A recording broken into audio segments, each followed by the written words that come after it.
নীলফামারী জেলার একটা প্রাচীনতম প্রতিষ্ঠান দারুণী টেক্সটাইল মিল পরিদর্শনে মিলটি যদিও বন্ধ, বর্তমান সরকার মাননীয় প্রধানমন্ত্রী জনাব তারেক রহমানের নেতৃত্বে আমরা আমাদের সরকারের এই সময়ের মধ্যেই আপনারা জানেন যে আমরা গত নির্বাচনেও আমাদের নির্বাচনী ইশতেহারে এবং মাননীয় প্রধানমন্ত্রী নির্বাচনী কমিটমেন্ট ছিল যে সারা বাংলাদেশে যে সমস্ত প্রতিষ্ঠানগুলো বন্ধ আছে, বিশেষ করে আমাদের মন্ত্রণালয়ের টেক্সটাইল মিল বা জুট মিল এইগুলো চালুর ব্যাপারে আমাদের যে কমিটমেন্ট ছিল সেই লক্ষ্যে আমরা কার্যক্রম শুরু করেছি।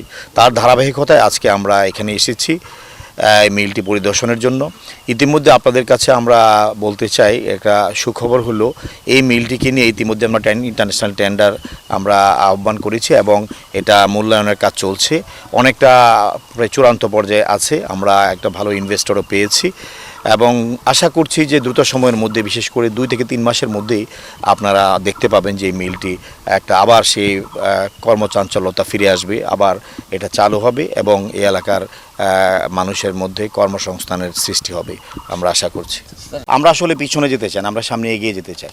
সেই লক্ষ্যে আমাদের সরকারের মূল লক্ষ্যই হলো ইনভেস্টমেন্ট বাড়ানো, কর্মসংস্থান করা, আমাদের অর্থনৈতিক প্রাণচাঞ্চল্যতা আবার ফিরিয়ে আনা। যে স্থবিরতা আমরা গত 17 বছর লক্ষ্য করেছি প্রত্যেকটা সেক্টরে, আমরা এখান থেকে বের হয়ে আমরা মাননীয় প্রধানমন্ত্রী জনাব তারেক রহমানের নেতৃত্বে বাংলাদেশের মানুষের প্রত্যাশার যে বাংলাদেশ, সেই জায়গায় যেতে চায়। এই কারণে সবচেয়ে বড় হলো আমাদের এই যে ইন্ডাস্ট্রিগুলো, শিল্পায়নের যে জায়গাগুলো আছে সেখানে যেগুলো বন্ধ হয়ে আছে এগুলো চালু করা, কর্মসংস্থান তৈরি করা এবং ইনভেস্টমেন্ট বাড়ানো।